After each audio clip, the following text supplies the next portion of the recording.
إحدى المربيات الفاضلات في المرنجي وعملية المرنجية ككل، زميلتنا السيدة لطيفة الجامعي التي غادرت المهنة من 1 أكتوبر 2024 وانتقلت إلى مرحلة جديدة من الفرع الجامعي العالمي. كان حاج الأخ زهير الرميل هو باش يكون أحسن خلف لأحسن سلف إن شاء الله في معهد المرنجية. كيف المبادرة كانت من الزملاء والزملاء في أساتذة معهد المرنجية. نحب نشكر شكر خاص السيد محمد المناعي السيد محمد المناعي، اليوم يحضر بصفته هو أستاذ ولد المعهد وأيضا يمثل النقابة الأساسية للتعليم الأساسي الثانوي بالمرنجية.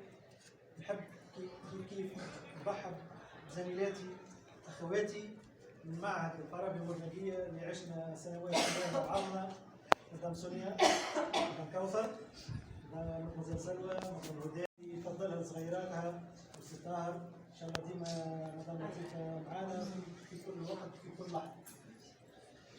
نحكي كلمة. معهد المرنجية كانت خير سند في تسيير الخدمة، في القدرة التجربة الطويلة اللي مرت بها السيدة لطيفة شفناها في العام، ومن توتر ساعات يحصل وقت الخدمة متاعنا، لكن في الحقيقة في نهاية الأمر تجي مبادرة كما هذه ولا تجي جيست كما هذه وتجي حدث لطيف كما هذا يمحي كل لك التعب اللي تعبناه وكل لك الجهد اللي عملناه وكل حتى التوتر اللي كان ينجم يصير بيناتنا وقت الخدمة.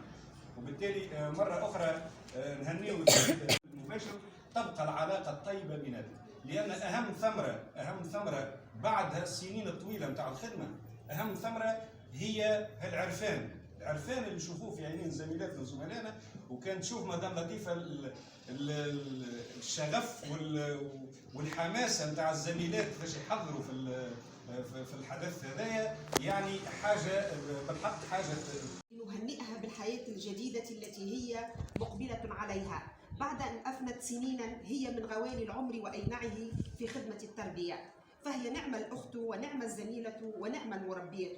ولئن كان لكل امرئ من اسمه نصيب فللسيدة لطيفة من اسمها النصيب كله، إذ ما فتئت تتلطف مع الناشئة وإن أظهرت الشدة والقسوة، كما ما فتئت تتلطف مع زملائها من قيمين وأساتذة وإداريين وعملاء، مضفية على المؤسسة هالة من الانسجام ومثالا للانضباط، فساهمت في ترسيخ أقدام معهدنا وهو يتحدث